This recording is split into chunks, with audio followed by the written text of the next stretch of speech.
तो आज फिर से मैं अनीश कुमार आप लोग के बीच वर्ब्स का नेक्स्ट क्लास लेकर आया हूँ। तो चलते हैं टॉपिक पे बगैर टाइम को बर्बाद किए हुए। और आप लोगों से यही गुजारिश है कि आपको जो भी वीडियो मिलती है उसे देखे समझे और आगे शेयर करें, ताकि हर एक बच्चा भारत का और खासकर उत्तरी भारत का, बिहार और उत्तर प्रदेश का हर एक बच्चा जो इंग्लिश से डरता हो, मैं उसी के भाषा में अंग्रेजी सिखाने का गारंटी लेता हूं। एक हमारे पड़ोसी राज्य उत्तर प्रदेश के मुख्यमंत्री है जो कहते हैं कि जो जिस भाषा में समझेगा मैं उसे उसी भाषा में समझाऊंगा। तो हम भी गारंटी लेते हैं कि जो जिस भाषा में समझेगा हम उसको उसी भाषा में अंग्रेजी को सिखाएंगे।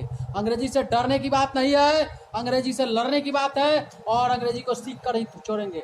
चलिए समय को बर्बाद न करते हुए आते हैं डायरेक्ट टॉपिक पे। और आज की टॉपिक रहेगी, हम लोग पिछले क्लास में हम लोग पढ़ चुके हैं किसके बारे में, तो मेन वर्ब्स के बारे में पढ़ चुके हैं। मेन वर्ब्स के बारे में हम लोग जान चुके हैं और मेन वर्ब्स का हम लोग काइंड्स को भी पहचान लिया है कि किस काइंड्स में डिवाइड किए थे। तो आपको उसको सीखने के लिए आप पिछले वीडियो को देखिए जाकर। और ये जो मेन वर्ब्स है इसी को हम इंग्लिश का दूध बोलते हैं, मिल्क या दूध है। मेन वर्ब्स आपका दूध है। तो अभी आपकी जिम्मेदारी बनती है कि आप मार्केट से कितना दूध उठाते हैं, और अगर मार्केट से नहीं उठाते हैं तो मैं आपको प्रत्येक दिन बाय दिन पूरा वीडियो देखिए दूध का इकट्ठा करवाऊंगा। क्या करूंगा, मजबूरी है, आपको इंग्लिश सिखाने का जो मैं बीड़ा लिया हूं। तो इस दूध को इकट्ठा कीजिए, बाकी जोरन आपको मेरे वीडियो में मिलेगा। और भरोसा रखिए थोड़ा थोड़ा दूध हम भी दे देंगे। अगर नहीं जुटा पाते हैं फिर भी वीडियो देखिए, आपको दूध की वहां पे स्टॉक इतना जरूर हो जाएगा कि आपका इंग्लिश कमजोर नहीं होगी। तो चलिए आगे बढ़ते हैं। और आज का मेरा टॉपिक रहेगा, वह टॉपिक का नाम है, जो दूसरा भाग था वर्ब्स का, उसका नाम था ऑक्सिलरी वर्ब। क्या था मेरा? Auxiliary verb. इसको हम लोग हिंदी में बोलते थे सहायक क्रिया। दूसरा नाम इसका हेल्पिंग वर्ब भी था, नहीं हेल्पिंग वर्ब। यह हमारे पास टोटल 24 हुए थे। देखिए यह सहायक है। सहायक का मतलब ही है हेल्पर। हेल्पर का मतलब है कि इसको अपनी कोई औकात नहीं हो, उसको हमेशा वह किसी न किसी मेन मालिक को सपोर्ट करेगा, मेन मिस्त्री को सपोर्ट करेगा, वह खुद से कुछ नहीं कर सकता है। तो इस पे विशेष टिप्पणी करने से पहले कॉन्सेप्ट को समझ ले। और वो कॉन्सेप्ट यह है, याद रखिए माइंड में, हेल्पिंग का मतलब helper. Helper means nothing. Helper का मतलब सिर्फ एक ही चीज है और उसे कहते हैं कि अब मददगार होगा। और हेल्पर किसका होगा? तो मेन वर्ब का होगा। और मेन वर्ब्स को पढ़े थे तो हम जाने थे कि मेन वर्ब्स का फॉर्म यूज होता है। मेन वर्ब का यूज नहीं, हम लोग मेन वर्ब्स का फॉर्म यूज को करते हैं।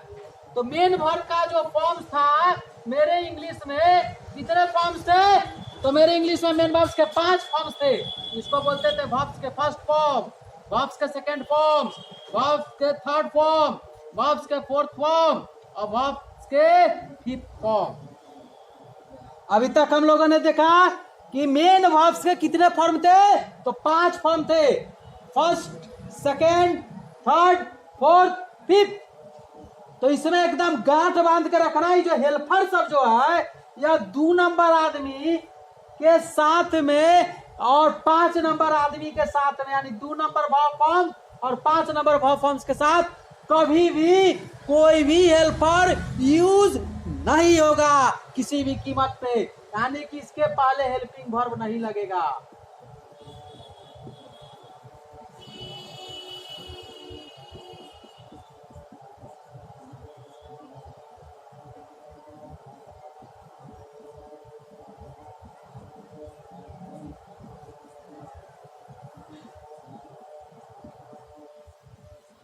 हम लोग को क्या गांठ बांध के डालना है कि वर्ब्स का दूसरा फॉर्म और वर्ब्स के पांचवा फॉर्म के पहले कोई भी हेल्पर यूज नहीं होगा, किसी भी कीमत पे कोई हेल्पर यूज इसके पहले नहीं होने वाला है।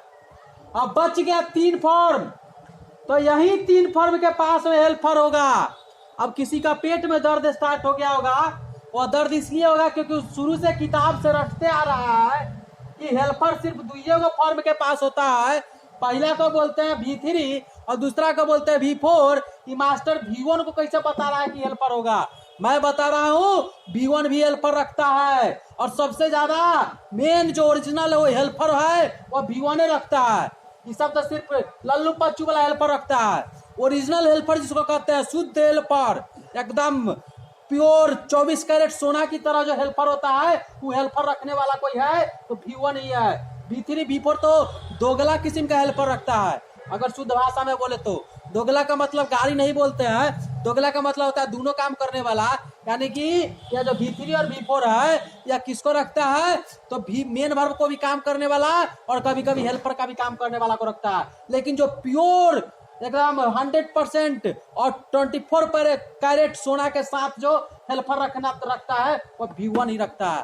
तो चलिए कौन किसका हेल्पर होगा उसका भी थोड़ा सा हम लोग बना ले। तो एकदम कंफर्म रखिए, नोट बनाइए। सबसे पहले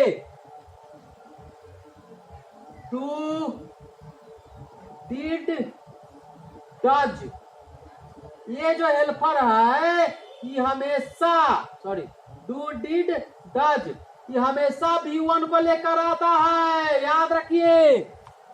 डू डिड डज हमेशा V1 को लेकर आएगा। और ये जो V3 है इसके साथ में हैज हैड आता है, और V4 है इसके साथ में इज, एम, आर, वाज और वर आता है। यानी कि ये सब हो गया मालिक मेन वर्ब्स का फॉर्म्स, और मेन वर्ब्स का इस फॉर्म्स के पास में यह हेल्पर होगा। V3 है, इसके पास में कौन हेल्पर होगा? हैज हैड होगा। और V1 के पास में क्या हो गया? डू डिड डज हो गया। अभी जो लिखाए हैं इसको गौर से देखते हैं तो एक चीज पता चल रहा है। और पता क्या चल रहा है मेरा कि जितना जो लिखा है अभी यह सारा क्या है? तो प्राइमरी हेल्पिंग वर्ब जो 11 होता था वो लिखा है। अब कोई कहेगा कि सर V3 में इज एम आर नहीं लगा सकते हैं? अब कौन लगा सकते हैं? या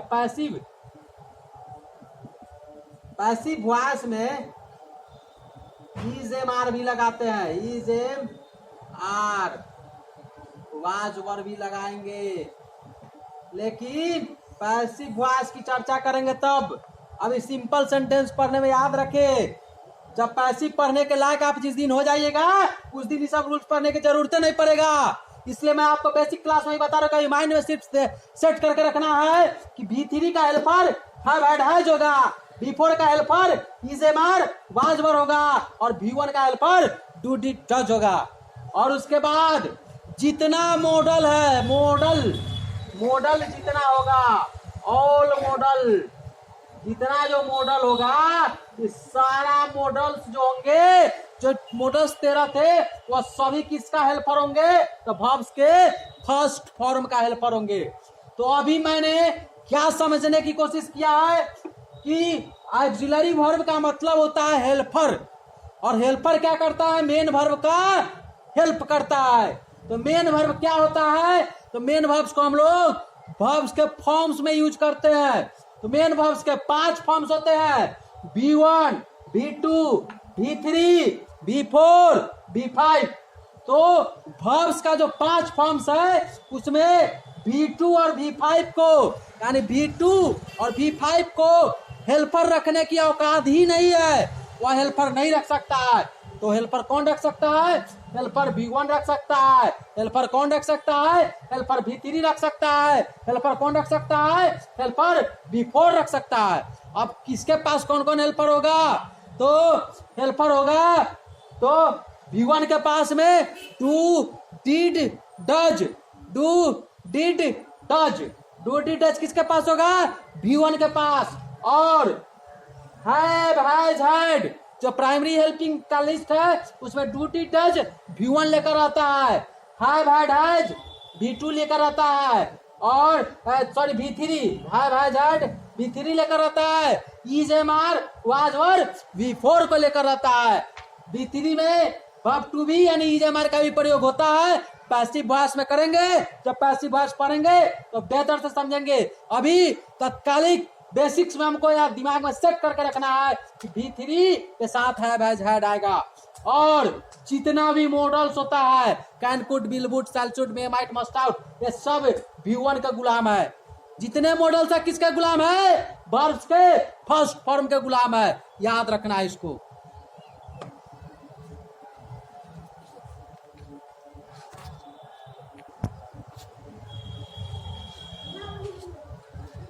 तो चलिए अब अगला एक कॉन्सेप्ट देखते हैं।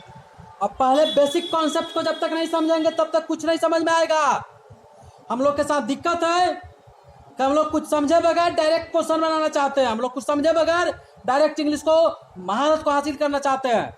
याद रखिएगा, जब तक बेसिक कॉन्सेप्ट क्लियर नहीं होगा आपको इंग्लिश कभी नहीं समझने वाला है आपसे। तो बेसिक कॉन्सेप्ट को देख ले। बेसिक कॉन्सेप्ट क्या है? P फॉर प्राइमरी याद रखना है, पहला नंबर कॉन्सेप्ट है प्राइमरी हेल्पिंग वर्ब। अगर प्राइमरी हेल्पिंग वर्ब के बाद में मेन वर्ब का कोई फॉर्म आ जाए, प्राइमरी हेल्पिंग वर्ब के बाद में मेन वर्ब का कोई फॉर्म आ जाए, और तो वह जो होगा कौन मेन फॉर्म आएगा हम लोग पहले से जानते हैं। प्राइमरी हेल्पिंग वर्ब के बाद में या तो V3 आएगा नहीं तो V4 आएगा। तो मेन वर्ब्स का V3 फॉर्म या V4 फॉर्म्स आ जाए तो जो वर्ब्स का फॉर्म्स होगा वो मेन वर्ब्स कहलाएगा, और जो हेल्पिंग वर्ब्स होगा उसको हेल्पिंग वर्ब्स बोलेंगे, यानी वह हेल्पर होगा। जैसे एग्जांपल था I am reading a book, मैं एक किताब पढ़ रहा हूं। तो यहां पे देखिए यह हो गया हेल्पिंग वर्ब के ग्रुप के PHV का ग्रुप का, PHV का। तो PHV का ग्रुप का है, और आगे रीड मीन्स पढ़ना, रीडिंग का वर्ब्स का फोर्थ फॉर्म आ गया। तो इसका मतलब हो गया यह जो है यहाँ पे वर्ब का फोर्थ फॉर्म आ गया, ये हो गया मेन वर्ब और यह होगा हेल्पिंग वर्ब। ठीक उसी तरह से I have eaten a mango, मैं एक आम खा चुका हूं। तो ईटेन वर्ब्स का थर्ड फॉर्म्स आ गया। तो यह हो गया मेरा मेन वर्ब्स, और यह जो है हेल्पिंग वर्ब्स की तरह काम करेगा। लेकिन याद रखिएगा, अगर प्राइमरी हेल्पिंग वर्ब्स के बाद में मेन वर्ब नहीं आए, इसका मतलब काम करने मिस्त्री नहीं आए, तो उस दिन का मिस्त्री उस दिन का हेल्पर ही होता है। तो इस वाक्य में प्राइमरी हेल्पिंग वर्ब के बाद में मेन मालिक नहीं आया, क्या आ जाए? नाउन आ जाए। क्या आ जाए? प्रोनाउन आ जाए। क्या आ जाए? एडजेक्टिव आ जाए, या सब्जेक्ट कॉम्प्लीमेंट आ जाए, कुछ भी आ जाए। अगर मेन वर्ब्स का फॉर्म नहीं है तो जो वर्ब्स आया है प्राइमरी हेल्पिंग वर्ब वही वर्क्स एज मेन वर्ब्स, वही काम करेगा। किसके तरह? मेन वर्ब के तरह। यानी कि जिस दिन क्लिनिक में मेन डॉक्टर नहीं आएंगे तो डॉक्टर का काम कंपाउंडर ही करेगा, या हेल्पिंग वर्ब कंपाउंडर हो गया और यहाँ पे मेन वर्ब डॉक्टर हो गया। इसमें डॉक्टर साहब आए थे इसलिए डॉक्टर साहब डॉक्टर थे, और कंपाउंडर था, मेन वर्ब था इसलिए मेन वर्ब था, हेल्पिंग वर्ब था। लेकिन इसमें डॉक्टर साहब गायब है, तो डॉक्टर साहब नहीं है तो कंपाउंडर डॉक्टर हो जाएगा, यानी इसमें मेन वर्ब्स नहीं है। जैसे राजू इज ऑनेस्ट, राजू ईमानदार है, ऑनेस्ट एडजेक्टिव हो गया, राजू की क्वालिटी बता रहा है। तो यह क्या हो गया? यहाँ पे मेन वर्ब्स नहीं आए, तो डॉक्टर साहब इसमें से क्या हो गए? गायब हो गए। तो जब डॉक्टर साहब गायब है तो कंपाउंडर हो जाएगा मेन, यानी कि यही काम करेगा मेन वर्ब्स का, एमबी का। कॉन्सेप्ट आ रहा है समझ में? उसके बाद क्या हो गया? आई एम ए स्टूडेंट, मैं एक विद्यार्थी हूँ। सब्जेक्ट कंप्लीमेंट है, सब्जेक्ट के बारे में एक्स्ट्रा डिफिनीशन दे रहा है।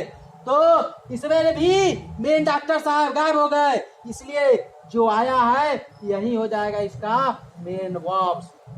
तो क्लियर यहां तक समझ में आ रहा है? तो एक दोस्त आप लोग बताइएगा और आपको समझ भी आया होगा कि एक चीज तो है, हेल्पिंग है तो भी सेंटेंस है, और हेल्पिंग इसमें नहीं है, इसमें मेन वर्ब्स है तो भी सेंटेंस है। इसका मतलब यह निकलता है कि बिना मेन वर्ब्स का इंग्लिश में कोई सेंटेंस बनना संभव ही नहीं है। तो लिख सकते हैं यहाँ पे,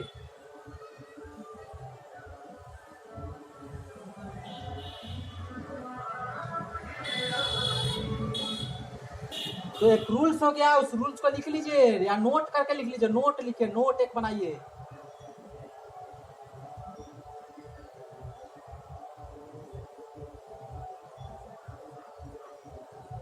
There is no chance to make a single sentence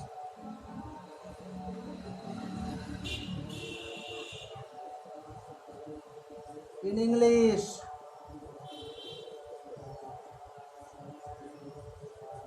without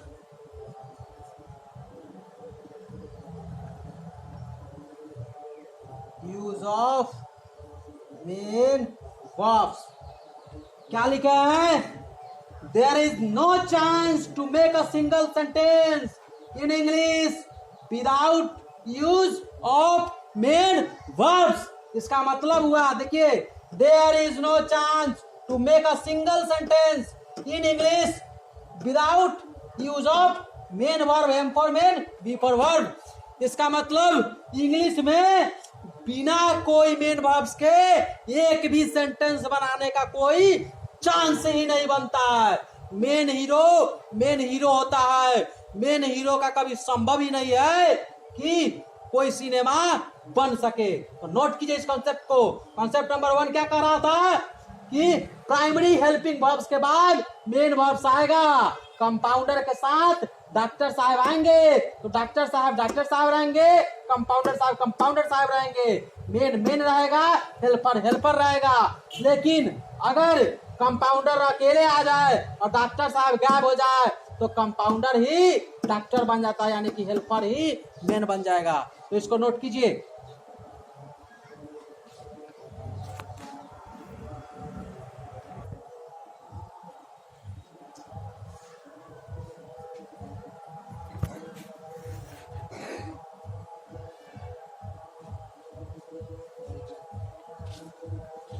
अब जो सामने बोर्ड पे दिख रहा है यह भी एक बेसिक कॉन्सेप्ट मॉडल वर्ब्स के बारे में जान जाइए।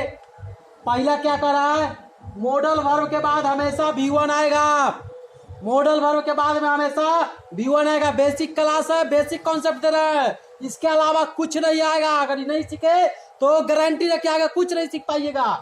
मॉडल वर्ब के बाद हमेशा क्या आ जाएगा, वर्ब का फर्स्ट फॉर्म। जैसे example, I can go, can modal verb है, बी कैन इट एग्जाम्पल है।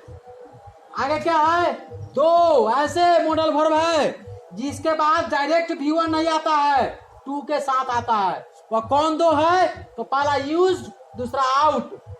जैसे यूज के बाद टू आएगा, टू के बाद V1 आएगा, आउट के बाद टू आएगा, टू के बाद V1 आएगा। Example, I used to read, we ought to help poor. आगे क्या है, modal never used as a main verb, MB का मतलब मेन वर्ब। तीसरा कॉन्सेप्ट है कि मॉडल को हम मेन वर्ब के तरह कभी भी यूज नहीं करते हैं, और लेकिन एक्सेप्शन है, दो अपवाद है जो मेन वर्ब के तरह यूज हो जाता है। वह दो कौन है, नीड और डेयर। यानी कॉन्सेप्ट क्या ध्यान में रहा है, नीड डेयर के अलावा कोई भी मॉडल मेन वर्ब के तरह काम नहीं करेगा। यानी सब मॉडल के पास में V1 होगा, और दो ऐसा मॉडल होगा जिसके बाद V1 तो होगा लेकिन डायरेक्ट V1 नहीं होगा, उसके पहले 2 लगा होगा, यानी मॉडल प्लस 2 प्लस V1। तो कौन दो मॉडल है, तो एक यूज्ड है, दूसरा आउट है। तो आप इसको नोट करें और इसके बाद हम आपको कुछ दूध दे देते हैं, वह दूध को आप नोट कर लीजिएगा, याद कीजिएगा। अगले used of model next class में पढ़ाएंगे, जरूर देखिएगा, पूरा वीडियो देखिएगा। कॉन्सेप्ट पूरा यूज्ड ऑफ मॉडल खत्म हो जाएगा, उसके बाद कभी आपको मॉडल पढ़ने की जरूरत नहीं पड़ेगी। आज बेसिक्स कॉन्सेप्ट दिया है जो हर जगह अलाउ होगा। बिना बेसिक का, बिना बेस का कोई मकान कभी बन सकता है क्या? नहीं ना। इसीलिए आज पूरा बेस मैं दिया हूँ, बेसिक दिया हूँ, बेस बनाया हुआ आप लोग का, हेल्पिंग का और मॉडल का। तो आज इस वीडियो को देखा है, धन्यवाद। इसको नोट कीजिए, फिर इसके बाद मैं आपको डेली के कुछ ना कुछ दूध इकट्ठा कराऊंगा ताकि यह जोड़न का फायदा करे आपको। नोट कीजिए पहले से।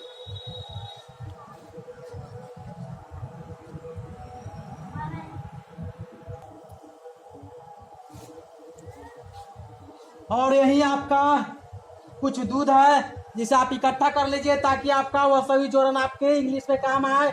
और कुछ डेली यूजेज वर्ब्स है, जैसे चिल्लाना को क्राई बोलते हैं, तुतलाना को स्टैमर बोलते हैं, मनमनाना का मरमर बोलते हैं, फुसफुसाना का विस्पर बोलते हैं, आय भरना का साई बोलते हैं, ग्राउंड मिस होता है कराहना, दर्द से कराते हैं उसको, और सिस्कारी देना का विस्टिंग होता है, और चैटर मिस बरबराना, बरबराना। तो इसको आप वीडियो को पॉज कीजिए, नोट कीजिए, अच्छा लगे वीडियो को लाइक कीजिए, सब्सक्राइब कीजिए।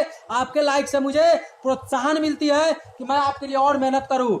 और शेयर कीजिए ताकि हर गरीब का बच्चा और हर गांव का और छोटे से छोटे बस्किट का लड़का इंग्लिश से जो डरता हो, उसी के भाषा में हम इंग्लिश जो पढ़ाने की कोशिश करते हैं तो वह इंग्लिश सीख ले, उसे डर ना लगे। जय हिंद, जय भारत।